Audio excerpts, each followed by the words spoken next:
नमस्कार दोस्तों, कैसे हो आप सब लोग। आज इस वीडियो में चर्चा करेंगे मुलेठी के फायदों के बारे में। संस्कृत में या आयुर्वेद में इसको यष्टि मधु बोला जाता है और हिंदी में इसे मुलेठी बोला जाता है। अगर इसकी आयुर्वेदिक गुण धर्म के अगर बारे में हम बात करें तो यह तासीर में जो होता है वह ठंडा होता है, पचने में थोड़ा सा भारी होता है, यानी थोड़ी सी देर से पचता है। ऐसा नहीं है कि आप खाओगे तो पच जाएगा। और इसका जो स्वाद होता है वह मधुर होता है। यह बल को बढ़ाने वाला होता है और नेत्रों के लिए यानी आंखों के लिए हितकर बताया गया है। और शरीर को सुंदर करने वाला, स्निग्ध यानी कि चिकनाहट भरा बताया गया है। वीर्यजनक बताया गया है। वीर्यजनक यानी वीर्य को बढ़ाने वाला, शुक्राणुओं को बनाने वाला भी बताया गया है। केशों को सुशोभित करने वाला, केशों के लिए यानी बालों के लिए भी अच्छा बताया गया है। और स्वर को सुधारने वाला बताया गया, यानी आवाज को भी अच्छा बनाने के लिए बताया गया है। और गले की बीमारियों के लिए भी अच्छा बताया गया है।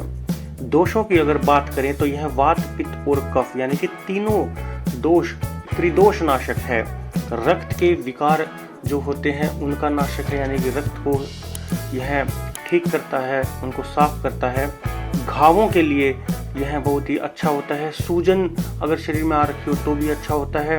विष यानी कि जहर अगर शरीर में किसी भी तरह, फूड पॉइजन या किसी के जानवरों के खाने से या विष खा लिया हो, उन सब में भी यह हितकर होता है।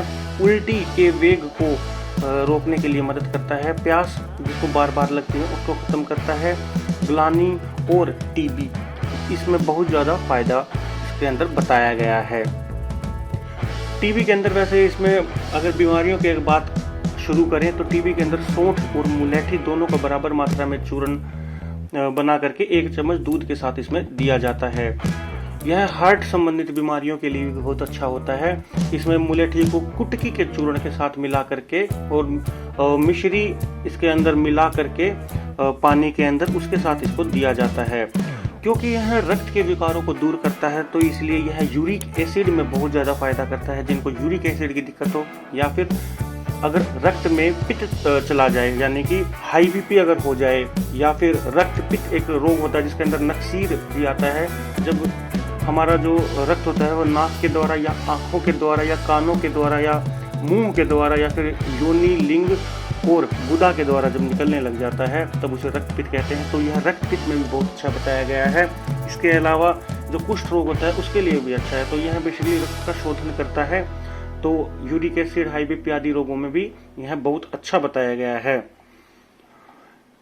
माइग्रेन की अगर बात करें तो माइग्रेन में इसका काढ़ा बताया गया है। इसका काढ़ा बना करके इसमें शहद मिला करके लिया जाता है। आयुर्वेद में कहा गया है कि जो व्यक्ति लगातार 6 महीने तक या साल भर मुलेठी का काढ़ा बना करके उसमें मुलेठी का ही चूर्ण डाल करके पान करे तो उसके जिंदगी में कभी भी शीतला रोग नहीं होता, अर्टिकेरिया रोग नहीं होता, और जिनको बार बार फुंसी आदि रोग होते वह रोग नहीं होते। जिनको खून की कमी है उनको भी इसका सेवन करना चाहिए। यह खून भी बढ़ाता है, रक्त का शोधन करता है तो साथ साथ में खून भी बढ़ाता है यह। इसके अलावा क्योंकि इसको घावों के लिए उत्तम बताया गया है तो जो भी ताजे घाव जो होते हैं उसमें आप मुलेठी का काढ़ा बना करके और घी में उसको उबाल करके जब वो सारा काढ़ा जल जाए तो वह मुलेठी घृत, जो सिद्ध घृत होता है, आपको बाजार में भी बनाया मिल जाएगा। उससे आप जो घावों का लेप करेंगे तो वह भी बहुत अच्छा होता है। फेफड़ों के लिए भी अच्छा होता ही है, खास करके जो टीबी रोग में मैंने बताया दिया जिस तरीके से आपको यूज़ करना है। साथ साथ अगर आपके पानी अगर बच जाता है तो उसमें भी उसी प्रकार से आप यूज़ कर सकते हैं। और मुलेठी के अंदर अगर आंवला का चूर्ण मिला करके आप इस्तेमाल करते हैं रात को तो वह आंखों के लिए वो भी बहुत अच्छा बताया जाता है। ऊपर बताया भी था आंखों के लिए अच्छा है, तो आंखों के इस प्रकार से आप प्रयोग कर सकते हैं। जो व्यक्ति नित्य दूध के साथ, मिश्री मिलाए हुए दूध के साथ मुलेठी का अगर सेवन करता है तो उसको सभी प्रकार के यौन संबंधित बीमारियां यानी शीघ्र पतन और इरेक्टाइल डिस्फंक्शन आदि यह सभी बीमारियां भी दूर होती हैं। और मिश्री मिलाए हुए दूध के साथ मुलेठी का चूर्ण और क्या फायदा करता है, लेडीज़ के लिए भी बहुत फायदा होता है। जिनको दूध ब्रेस्ट में नहीं बनता हो उनको भी यह दूध बढ़ाता है, दूध बढ़ा देता है और इम्यूनिटी को भी बढ़ाता है। इसी प्रकार से अगर ये छोटे बच्चों को सेवन करवाया जाए इसी प्रकार से ही तो उनकी ब्रेन की जो शक्ति होती है वह बढ़ती है। बूढ़ों को अगर सेवन कराए तो उनकी यादाश्त शक्ति बढ़ती है। तो यहाँ ब्रेन के लिए भी बहुत अच्छा बताया गया है। और ऊपर एक जगह बताया था कि ये केशों को सुशोभित करने वाला है। तो मुलेठी को काले तिलों के साथ आपस में मिला करके और दूध के साथ इसका पेस्ट बना लीजिए और बालों में लगाइए।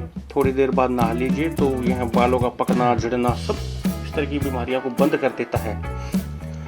और मुलेठी का चूर्ण शहद के साथ मिला करके अगर छोटे बच्चों के मसूड़ों पर लगा दें तो उनके जो दांत होते हैं वो बहुत ही सुगमता से निकल आते हैं। कई बार देखा गया है बच्चों के जब दांत निकलते हैं तो बहुत सारी बीमारियां भी उनको होती हैं, तो उनके जो दांत होते हैं वो बहुत सुगमता से निकल आते हैं। तो यह थी मोटा मोटी मुलेठी की। वैसे तो अनगिनत इसके योग होते हैं, तो मैंने अपनी वेबसाइट पे भी मुलेठी के बारे में काफ़ी कुछ बताया, आप वहाँ पे भी जाके देख सकते हैं। मैं डिस्क्रिप्शन में वहाँ पे लिंक दे दूँगा। तो यह थी आज की हमारी वीडियो मुलेठी के ऊपर। मैं आशा करता हूँ मेरे द्वारा दी गई जानकारी को आपको अच्छी लगी होगी और समझ में आई होगी। अगर वीडियो अच्छी लगी तो लाइक एंड शेयर कीजिएगा। और अभी तक आपने चैनल को सब्सक्राइब नहीं करा है तो अभी लाल बटन दबाकर सब्सक्राइब कीजिएगा। धन्यवाद।